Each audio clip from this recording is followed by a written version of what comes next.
Tema kita di tahun ini, di tahun 2023 adalah berlari dan terbang lebih cepat. Nah, nanti hari Minggu, kalau saudara mau mengikuti ibadah kami, maka saya akan menyampaikan tentang mengapa. Alasannya kenapa sih kita harus berlari dan kita harus terbang. Bukannya kita bisa berjalan aja. Tapi kenapa kita harus berlari dan kenapa kita harus terbang dan bahkan dipakai lebih cepat. Ada hal-hal yang kita perlu perhatikan yang menjadi hal-hal yang cukup krusial di hari-hari terakhir ini, sehingga kita tidak jadi orang yang santai ataupun lengah, tapi kita mau untuk mempercepat perjalanan kita bersama dengan Tuhan. Nah, mari kita lihat di dalam 1 Korintus 9 ayat 24. Saya baca kepada Bapak Ibu. Dikatakan di sana, boleh multimedia bantu saya. 1 Korintus 9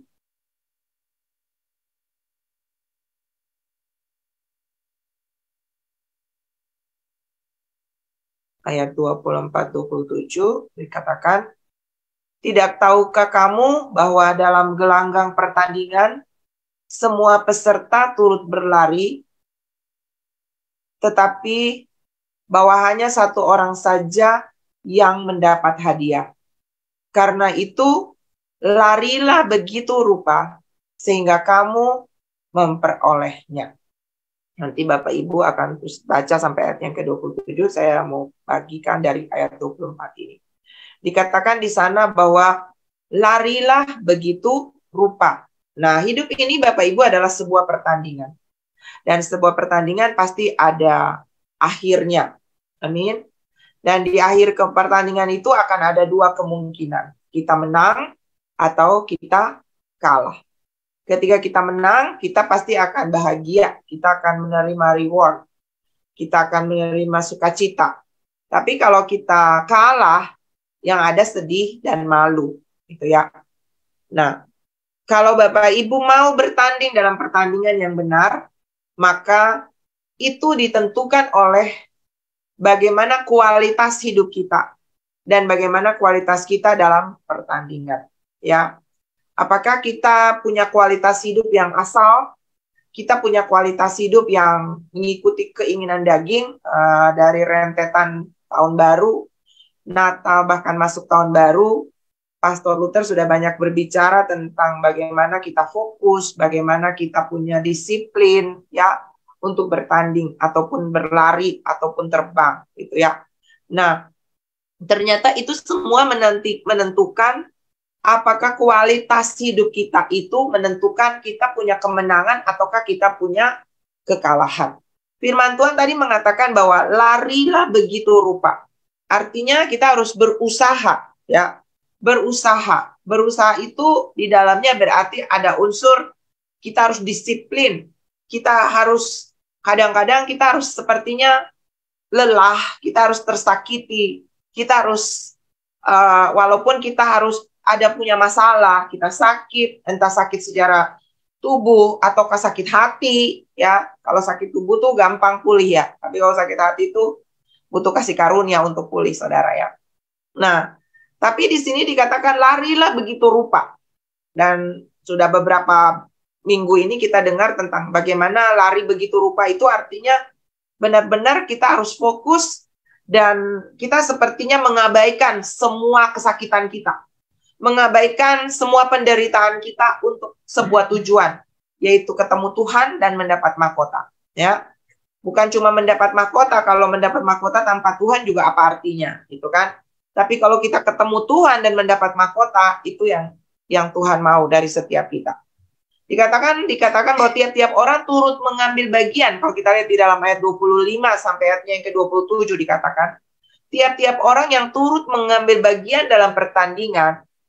Ayat berikutnya dikatakan apa? Menguasai dirinya dalam segala hal. Dalam segala hal itu artinya apa sih? Dalam hal makan, dalam hal latihan, dalam hal konsistensi, ya, dalam hal mengatur waktu, ataupun bahkan dalam hal mengelola hati kita supaya kita tidak membawa-bawa hal yang akhirnya memberati kehidupan kita ke depan. Ya, ini sesuatu yang tidak mudah sesungguhnya. Tapi kalau kita dengan kekuatan kita, memang kita mungkin tidak bisa. Tapi percayalah, Tuhan ada dengan saudara dan saya. Kadang-kadang dalam hidup saya mengalami juga banyak pergolakan, banyak struggle, banyak perjuangan. Tapi sesuatu yang menguatkan saya adalah saya selalu mengingatkan saya begini, bahwa Tuhan ada dengan saya. Bahwa dia pembela saya, dia penolong saya, dia nggak buta, dia mengawasi setiap langkah-langkah saudara dan saya. Selama saudara dan saya hidup dalam kebenaran, menjaga fokus kita hanya kepada Tuhan. Percayalah, Tuhan pasti bela saudara. Amin. Dan satu waktu nanti kita akan memperoleh mahkota. Untuk memperoleh mahkota, Alkitab tadi berkata bahwa mereka mengatur segala sesuatu itu untuk memperoleh satu mahkota, boleh multimedia, memperoleh satu mahkota yang fana. Tetapi kita dalam gelanggang pertandingan rohani, tujuannya adalah untuk memperoleh satu mahkota yang abadi. Lalu Rasul Paulus berkata, sebab itu aku tidak berlari tanpa tujuan, dan aku bukan petinju yang sembarangan saja memukul. Tetapi aku melatih tubuhku dan menguasainya seluruhnya. Supaya, ini ya perhatikan ya Bapak Ibu, sesudah memberitakan Injil kepada orang lain, jangan aku sendiri ditolak. Makanya firman Tuhan berkata bahwa jangan banyak orang, kita tidak banyak orang mau menjadi guru, karena kita punya tuntutan yang lebih Bapak Ibu. Jangan sampai selesai kita mengajar, saya memberitakan firman, saya bernubuat, saya menyembuhkan orang, tapi kita bisa berkata bahwa kita ditolak oleh Tuhan. Kita harus menguasai diri sedemikian rupa, menahan keinginan-keinginan daging, hawa nafsu, ya, amarah, iri hati, ya, kepentingan-kepentingan diri sendiri. Untuk apa? Untuk berlari terus. Kan judul tema saya ini adalah keep running, terus berlari. Ya, kadang-kadang mungkin di dalam pertandingan kita kan dikatakan bahwa pertandingan kita bukan lari sprint, tapi lari maraton. Artinya di dalam jangka waktu yang panjang, di dalam rute yang panjang, waktu yang cukup panjang. Saudara dan saya punya pergumulan-pergumulan yang tidak langsung instan selesai. Tapi kita akan bertemu dengan situasi-situasi sulit yang tidak singkat, Bapak Ibu. Dan bagaimana kita bisa menguasai diri seluruhnya, melatih setiap saat, sehingga satu waktu nanti, jangan sampai selesai kita melayani di muka bumi, selesai kita melakukan semua aktivitas kita, dan Alkitab berkata bahwa kita ditolak oleh Tuhan. Saya berdoa tidak ada di antara kita. Amin. Amin, Bapak Ibu. Tulis di kolom komentar amin, kalau Bapak Ibu mau. Atau kalau Bapak Ibu mau ditolak, ya nggak usah tulis. Ibrani 12 ayatnya yang pertama berkata, karena kita mempunyai banyak saksi, bagaikan awan yang mengelilingi kita. Marilah kita menanggalkan semua beban dan dosa yang begitu merintangi kita. Dan berlomba dengan tekun. Dalam perlombaan yang diwajibkan. Ini perlombaan wajib, ya. Kata berlomba ini, Bapak Ibu, dalam bahasa Yunani itu mengandung dua makna, yaitu run dan struggle. Run itu lari, ya. Artinya kita berlomba ini terus keep running. Terus dalam kata continue dan dalam kata aktif. Artinya terus-menerus. Lari dan lari. Dan terus-menerus juga berjuang atau struggle. Itulah perlombaan. Perlombaan wajib bagi setiap orang yang disebut orang percaya. Jadi lari di sini adalah terus bertumbuh. Bertumbuh dalam iman. Ya. Untuk apa? Melakukan kebenaran. Berjuang. Kadang-kadang mungkin kita diperhadapkan kepada situasi di mana kita kepengen marah. Kita susah untuk mengampuni. Kita kepengen berhenti di tengah jalan. Tapi pagi ini Tuhan mau menguatkan saudara dan juga saya bahwa teruslah berlari, ya. Lari dan lari, berjuang dan berjuang. Bahwa dalam perjuangan kita tidak melakukannya seorang diri. Amin. Tapi ada Tuhan yang selalu menyertai saudara dan saya. Itu jaminan pasti, ya. Saya percaya kalau kita sadar kehadiran Tuhan, maka memang ada masalah, memang ada tantangan. tapi mengingat Tuhan yang selalu mendampingi dia, Immanuel, saudara akan bangkit lagi dan saudara akan kuat lagi. Amin. Jadi orang yang berlari itu akan sanggup menghadapi masalah dan tidak mundur atau lari dari setiap masalah yang datang dalam kehidupannya, tapi dapat menyelesaikannya dengan kekuatan yang dari Tuhan dan terus aktif untuk melakukan kebenaran dan menjadi berkat bagi dunia. Nah, bagaimana kita dapat berlari dengan benar? Kan dikatakan di sana, larilah begitu rupa. Nah, begitu rupa itu bagaimana? Begitu rupa itu caranya seperti apa? Yang pertama, saudara, dalam pertandingan dikatakan tidak membawa beban. Ya, bahkan dikatakan bahwa orang lari itu dia pakai baju yang mungkin baju bunga-bunga, baju renda-renda, ataupun baju yang jas ya. Tapi dia pakai baju seminim mungkin dengan tujuan untuk tidak membebani dalam pertandingan.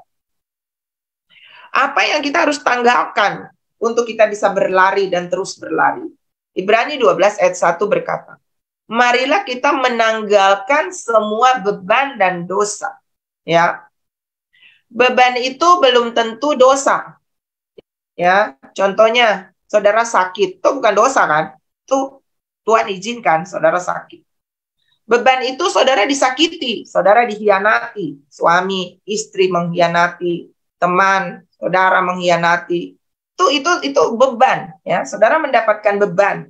Walaupun saudara tidak melakukan kesalahan atau melakukan dosa. Tapi dosa itu adalah sesuatu yang saudara lakukan, saudara berhutang, saudara emosi yang tidak terkontrol, dan akhirnya itu jadi beban. Itu kita harus tanggalkan, dikatakan beban. Beban yang kita bangun bagi diri kita sendiri, dan beban juga yang kita bagi bagi orang lain.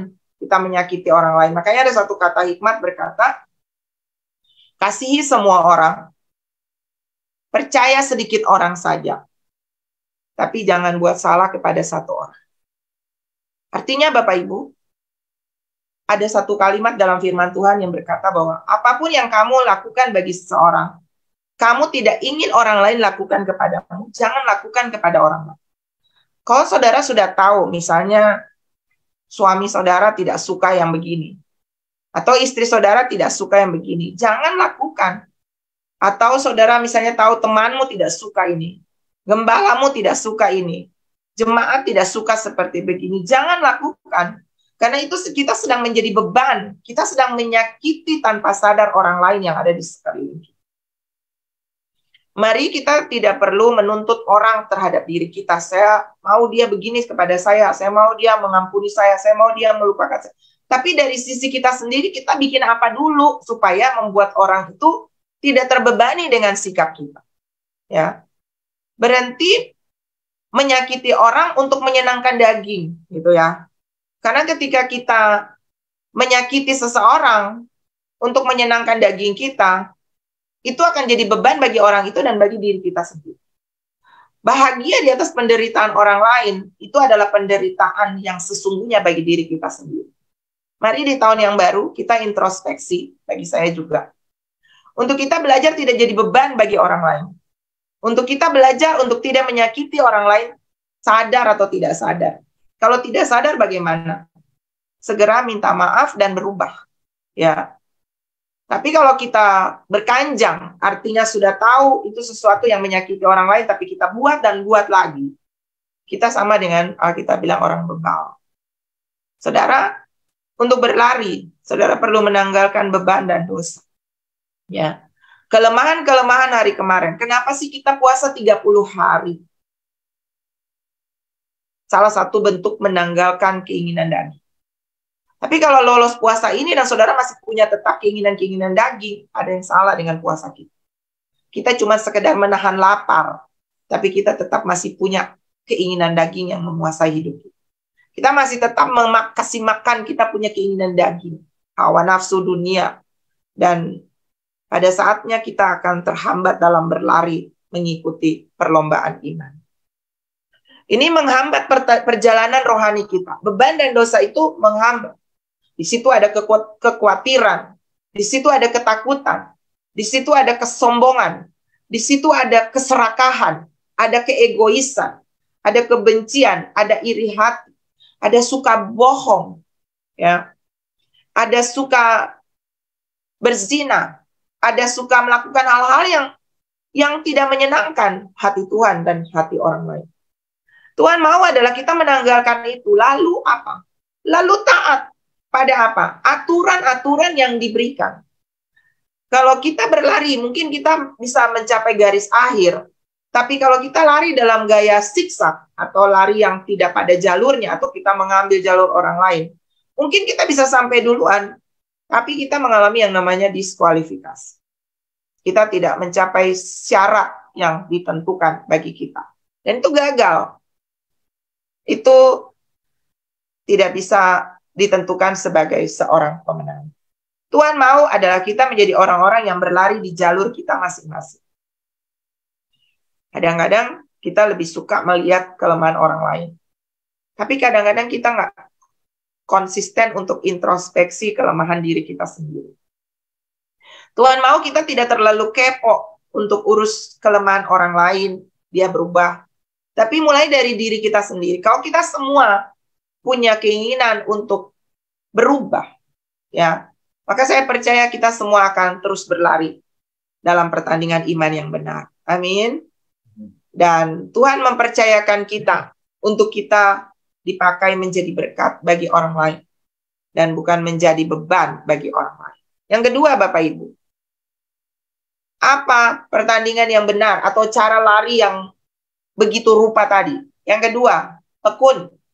Ibrani 12 ayat 1 berkata, dan berlomba dengan tekun dalam perlombaan yang diwajibkan bagi kita. Dalam berlari dan dalam berjuang tadi, dikatakan tekun, harus tekun. Tekun itu apa sih? Tekun itu artinya lakukan terus-menerus.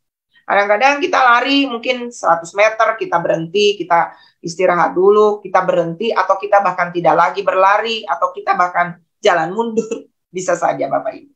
Tapi Tuhan mau adalah kita konsisten, ya, melakukan secara terus-menerus. Sampai itu menjadi gaya hidup kita.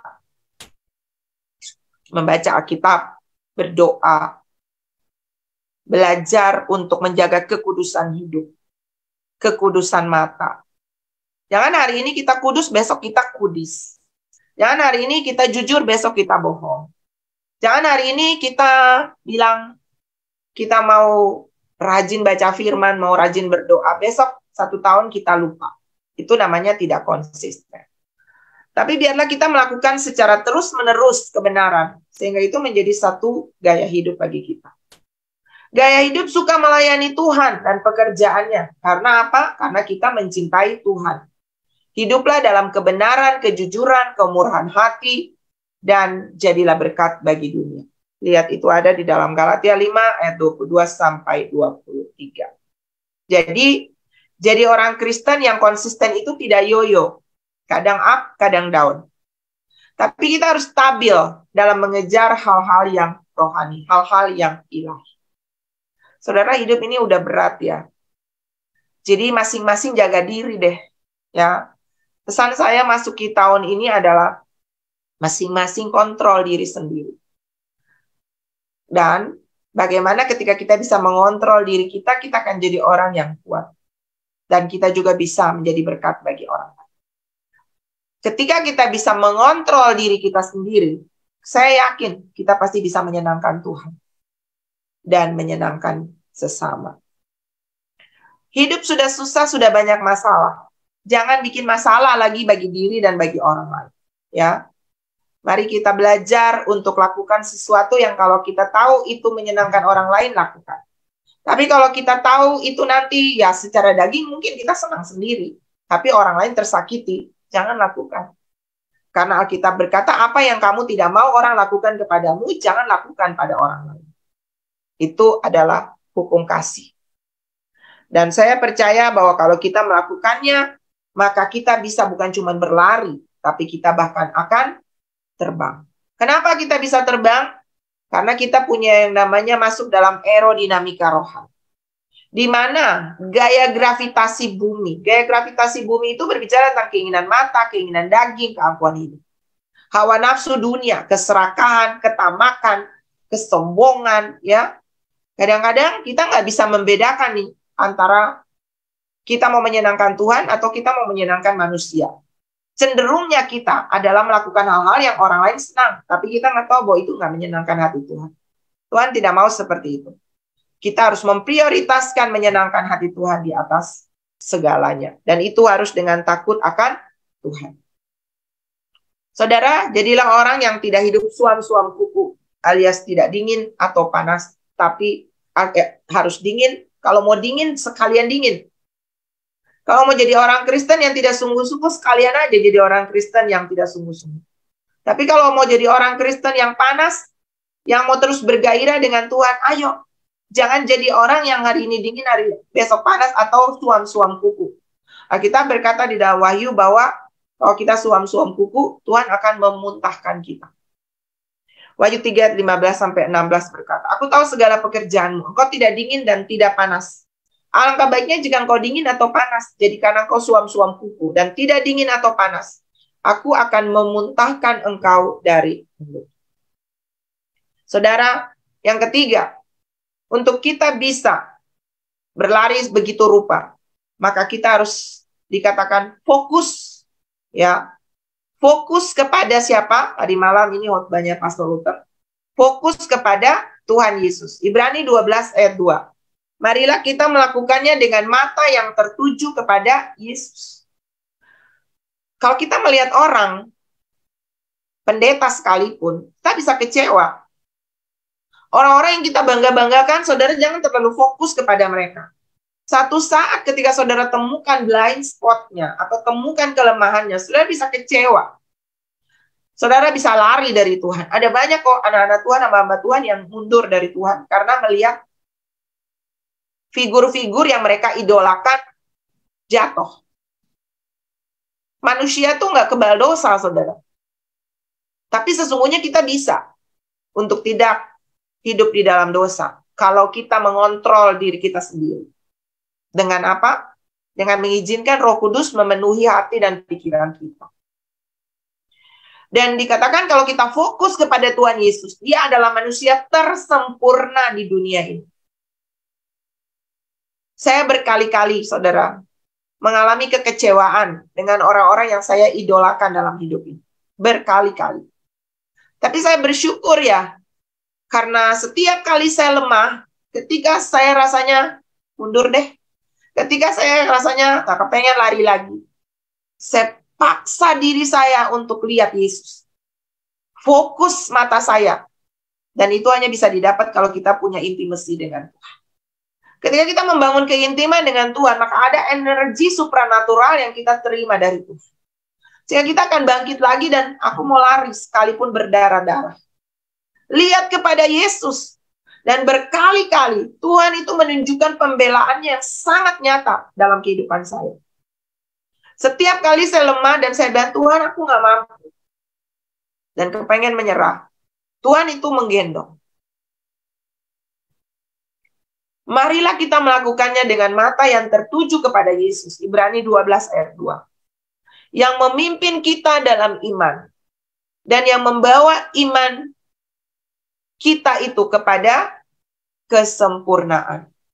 Yang dengan mengabaikan kehinaan, tekun, memikul salib, ganti sukacita yang disediakan bagi dia yang sekarang duduk di sebelah kanan tahta Allah.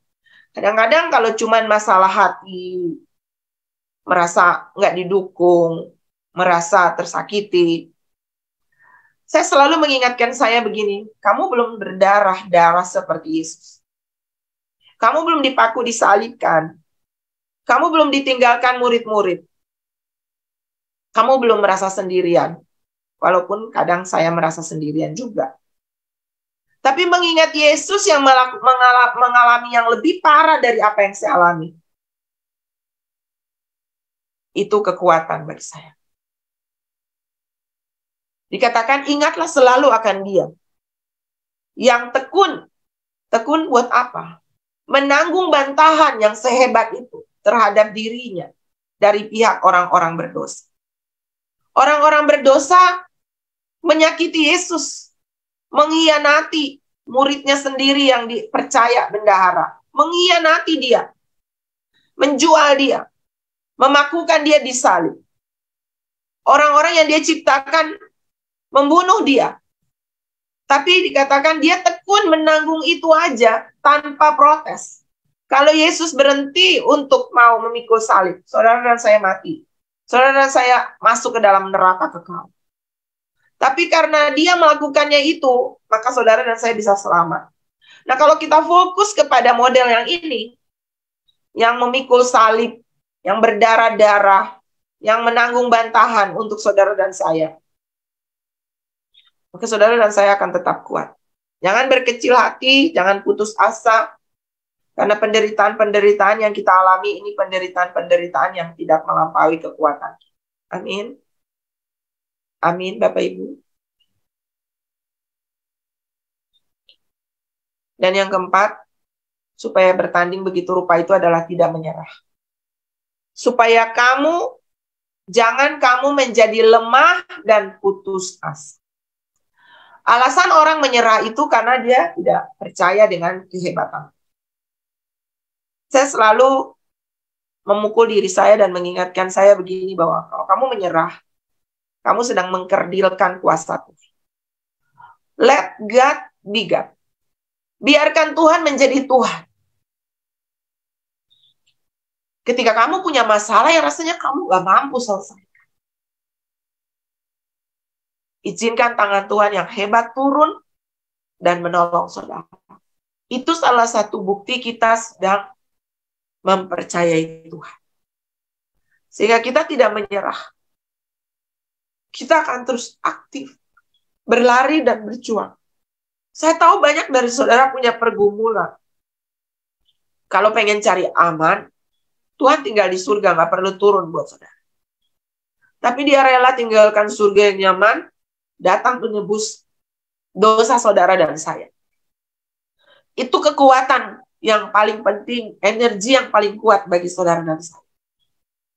Sehingga kita akan terus lari. Keep running, keep running. Saudara sakit, Tuhan mengerti rasa sakit saudara.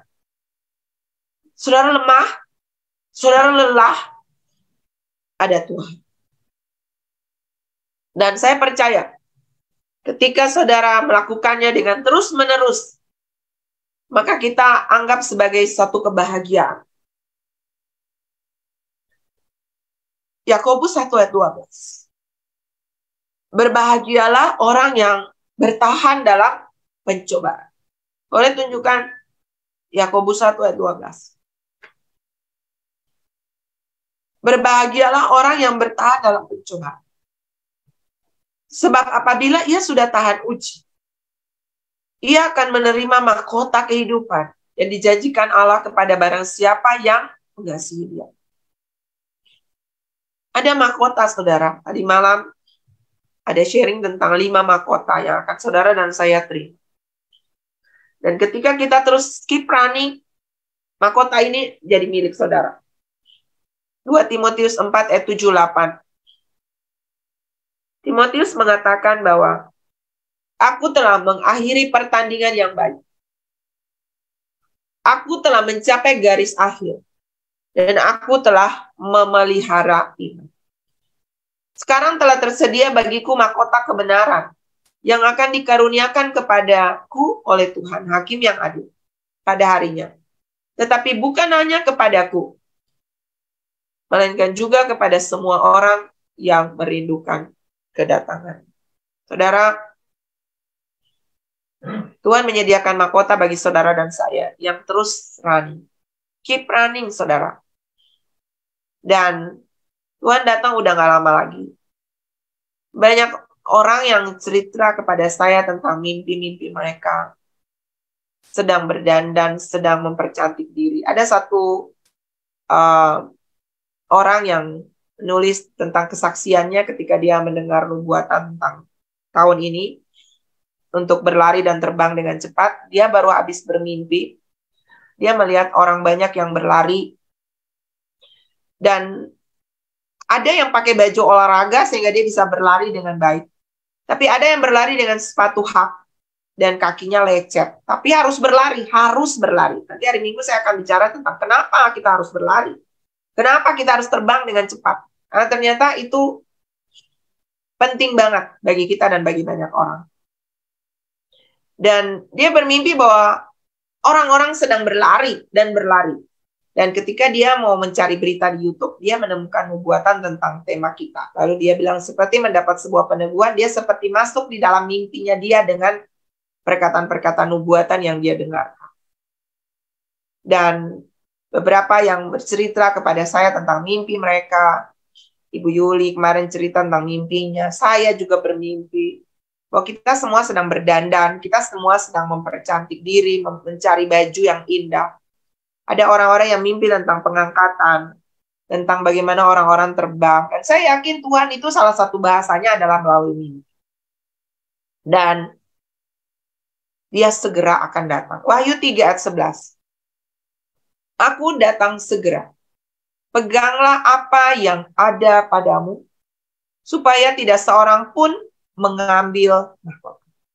Mahkota sudah ada pada saudara. Tuhan sudah siapkan bagi saudara. Jangan biarkan struggle, masalah yang membebani kita, atau beban dan dosa yang merintangi kita, menghambat kita untuk mahkota itu diambil dari kita. Artinya kita nggak dapat mahkota. Saya berdoa pagi ini, apapun persoalan saudara, keep running. Bahkan, mari nanti terbang ya bersama dengan Tuhan. Saya mau berdoa sebelum nanti saya serahkan kepada pastor, pada Bapak Ibu yang sedang ada dalam struggle. Entah sakit penyakit, entah masalah ekonomi, entah pergumulan keluarga dengan suami, dengan istri. Apapun masalah saudara, Tuhan ada dengan saudara. Kalau itu saudara boleh taruh tangan di dadamu, dan saya mau berdoa kepada Bapak Ibu.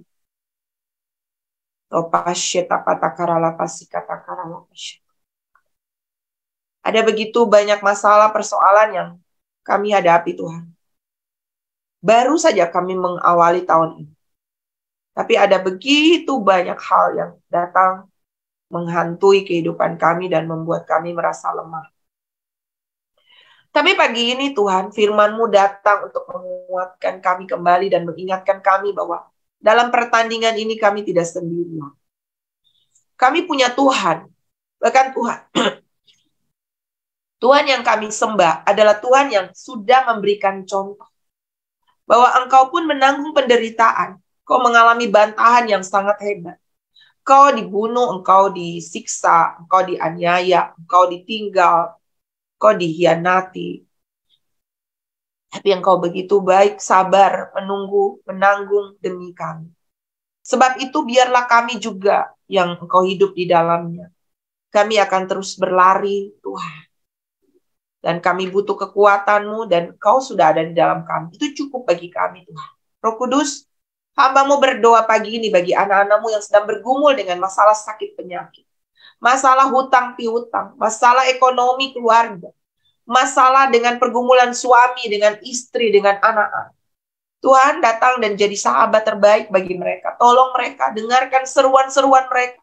Ketika mereka berteriak di tempat-tempat tersembunyi dan gak ada orang dengarkan. Engkau Tuhan yang maha mendengar. Ulurkan tangan-Mu dan tolong mereka. Ajar kami untuk kami tidak menyandarkan diri kepada kekuatan kami atau kekuatan manusia.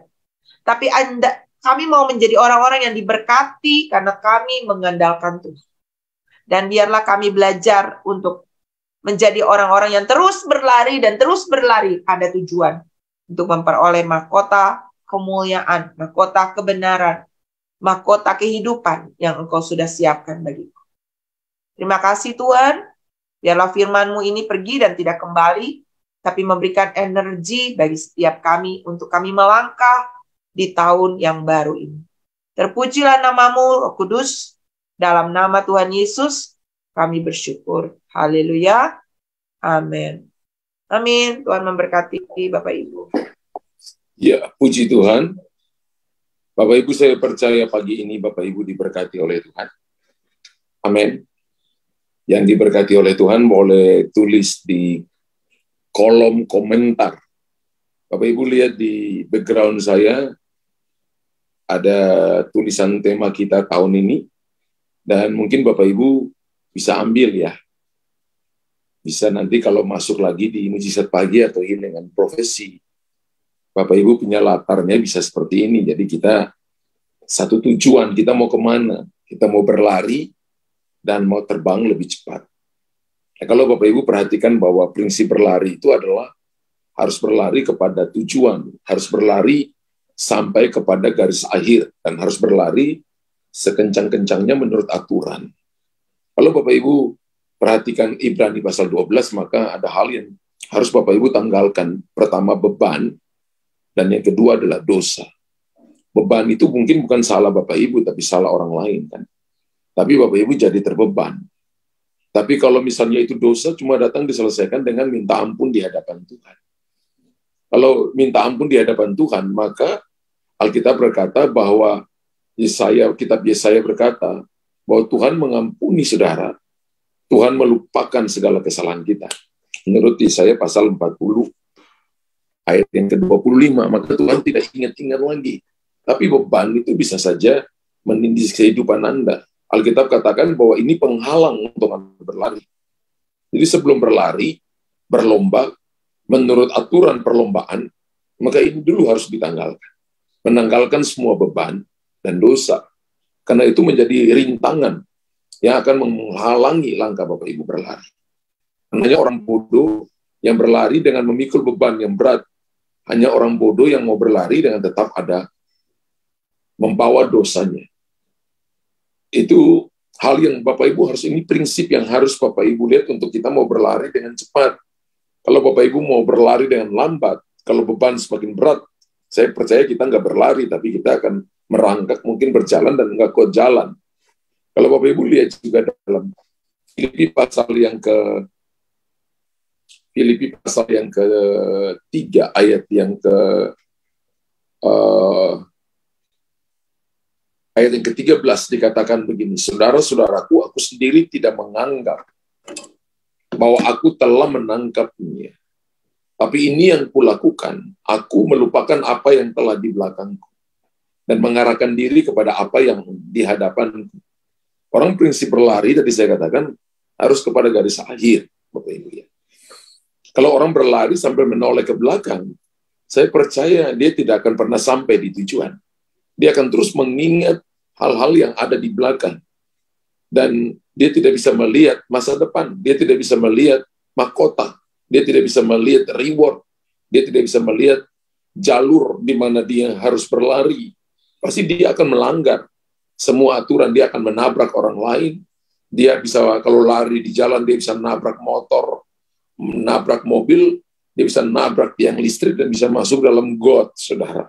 Sehingga dia akan terluka, ya, dia akan terluka. Makanya orang yang berlari, tahun ini ketika Bapak Ibu lari, pertama adalah tanggalkan beban dan dosa, yang kedua jangan berlari sambil melihat ke belakang. Ya, tapi kita harus berlari dengan melihat kepada mahkota yang Tuhan sudah tentukan kepada kita di garis akhir. Rasul Paulus berkata, aku telah mengakhiri pertandingan yang baik, aku telah memelihara iman, dan telah tersedia bagiku mahkota yang akan diberikan kepadaku oleh Tuhan. Tapi bukan hanya kepadaku, tapi juga kepada semua orang yang percaya kepada Dia. Ketika saudara dan saya percaya, kepercayaan itu artinya melangkah maju. Sekalipun ada problem, ada tantangan. Bahwa beban akan menjadi sebuah masalah, tapi beban lama-lama juga akan menjadi dosa. Ya, ketika Anda sakit hati dan Anda tidak mengampuni, itu jadi dosa. Jalan keluar daripada Anda sakit hati adalah mengampuni dan melupakan. Kalau Anda tidak melupakan, maka Anda cuma tingkatannya menyesal. Kalau kita mau berlari, maka Bapak Ibu nggak punya cara lain. Selain Bapak Ibu melupakan apa yang di belakang, jangan lihat yang di belakang, tanggalkan beban dan tanggalkan dosa, lari menurut aturan pertandingan, dan latihan Bapak Ibu yang sudah Bapak Ibu lakukan selama bertahun-tahun ini akan menghasilkan reward yang akan diberikan oleh Tuhan kepada kita. Dan saya percaya semua kita mau dapat reward, mau lihat jalan keluar, mau lihat terobosan, mau lihat penyertaan Tuhan dan tuntunan Tuhan dalam hidup kita. Amin Bapak Ibu. Saya percaya apa yang tadi disampaikan oleh Pastor Leni itu jadi kekuatan bagi kita semua, jadi guidance bagi Bapak Ibu, Saudara dan saya untuk kita melangkah di tahun ini supaya kita bisa jadi berkat bagi banyak orang. Bapa di sorga, terima kasih untuk hari ini. Meteraikan firman-Mu, biarlah kami menghidupi firman-Mu, dan biarlah firman-Mu menjadi kekuatan bagi kami. Kami akan berlari, tapi kami nggak berlari seperti orang bodoh. Kami berlari menurut aturan yang sudah Tuhan tentukan bagi kami. Kami harus menanggalkan beban dan juga dosa. Kami tidak mau melihat ke belakang. Kami harus berlari menurut aturan-aturan pertandingan. Berlari dan sampai di finish, dan finishing well. Sehingga kami mendapat reward, mendapat mahkota kehidupan, mahkota sukacita, mahkota abadi, mahkota kemuliaan, dan mahkota kekal Tuhan berikan kepada kami. Hamba berdoa dalam nama Yesus. Bapa, meteraikan firman-Mu pagi hari ini, dan itu menjadi kekuatan bagi kami. Mereka yang datang dengan sakit, anugerah Tuhan turun bagi mereka, kesembuhan Tuhan berikan kepada mereka, kekuatan Tuhan berikan kepada mereka, sembuhkan mereka Tuhan. Hamba berdoa dalam nama Yesus, kasih karunia Tuhan melingkupi mereka. Mereka punya problem di kepala mereka, problem di jantung, problem di paru-paru, problem di hati mereka. Mereka yang tidak bisa mengampuni, hari ini jangan tunda. Ketika Anda mengampuni Tuhan, Anda sedang membangun jembatan kesuksesan untuk masa depanmu. Dan hari ini kesembuhan terjadi bagi mereka. Mereka punya problem dengan kanker payudara, kanker di paru-paru mereka, kanker di kandungan, kanker serviks. Aku katakan kesembuhan bagi mereka, pemulihan bagi mereka. Dalam nama Yesus, melepaskan kesembuhan Tuhan, kekuatan Tuhan, Tuhan berikan kepada umat-Mu. Dalam nama Yesus, terima kasih untuk anugerah-Mu, terima kasih untuk kasih karunia-Mu dan kekuatan yang Tuhan berikan. Dalam nama Yesus Tuhan. Haleluya, haleluya. Amin, amin, amin, amin.